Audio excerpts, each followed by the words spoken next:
मुझे कांगड़ा चंबा की ये पवित्र भूमि पर आने का अवसर मिला और मेरा सौभाग्य था कि मैं हिज होलीनेस दलाई लामा जी के आशीर्वाद लेने आई। वो दिन नहीं भूलने हैं दोस्तों, और हम हिमाचल वासी तो भूल ही नहीं सकते हैं वो करप्शन के दिन, जब चारा घोटाला, 2G करप्शन, कोयला घोटाला, हर जगह से ये लोग खा गए। हम हिमाचल वासी कैसे भूल सकते हैं? हमें भूलने नहीं दिया जा रहा है कि वही करप्शन का आलम फिर आ गया है। दोस्तों, हम देख रहे हैं कि किस तरह से कैसी भ्रष्ट सरकार जो है दिन ब दिन क्या क्या करतूतें सुनने को मिल रही हैं।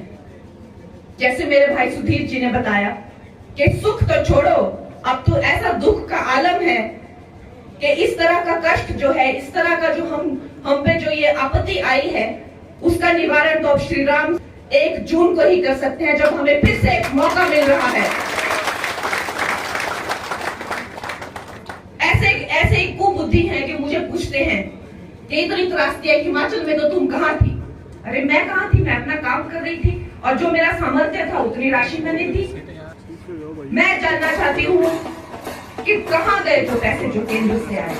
1800 करोड़ आपदा रिलीफ दिया, कहाँ गए वो पैसे? इनके पास कोई जवाब नहीं। वही भ्रष्टाचार का आलम जो था बहुत पहले यहाँ शुरू हो गया है और अपनी सरकार तो इनसे समझती नहीं है। ये प्रदेश तो क्या ही संभालेंगे?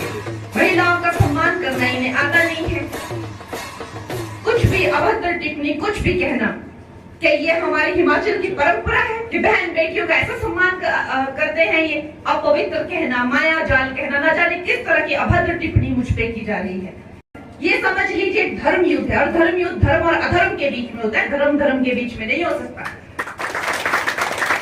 अधर्म के बीच में भी नहीं हो सकता। ये धर्म और अधर्म के बीच में होता है और समझ आ रहा है कि कौन क्या है, कौन कहाँ खड़ा होता है। सुक्खू जी ने कहा कि मैंने यहाँ पर जीत दर्ज करा के एक इतिहास बनाया है। मैंने 98% जहाँ पे हिंदू है वहां मैंने हिंदुत्व को, सनातन को हरा के अपनी सरकार बनाई है। उन्हें धुएं से बचाना, उन्हें इज्जत घर देना, 4 करोड़ पक्के मकान दिए, 3 करोड़ की और घोषणा करती है। अब वो कह रहे हैं कि 3 करोड़ बहनों को लखपति दीदी बनाएंगे। 33% उन्होंने हमें विधानसभा में और लोकसभा में, और आपको इसका नजारा देखने को मिलेगा 29 के इलेक्शंस में, आप देखेंगे और ये इतिहास बनेगा जब आपकी 68 सीटों में से 22 या 23 जो है महिलाएं आपके सामने होंगी। भारतवर्ष में 50% महिलाएं हैं। ये हमारी जो है वो प्रॉक्सिमिटी होती है, लेकिन हिमाचल में भी ऐसा ही है। इस वक्त अगर आप देखें विधानसभा में कितनी महिलाएं हैं? 1 महिला, सिर्फ 1। तो दोस्तों, इसके बारे में किसने सोचा? इसके बारे में भी नरेंद्र मोदी ने सोचा। तो ये महिला सशक्तिकरण का नया युग होगा और दुनिया देखेगी। सिर्फ सिलेंडर या चूल्हे की नहीं, वो ड्रोन दे रहे हैं महिलाओं को, कृषि के आधुनिक चीजें सिखा रहे हैं। उन्होंने घोषणा की है जो लोन की जो लिमिट थी, मुद्रा लोन की, 10 लाख से 20 लाख बढ़ा दी है। यूनिफॉर्म सिविल कोड की उन्होंने घोषणा की है। Who has sheer divinity around him, so it was very emotional for me.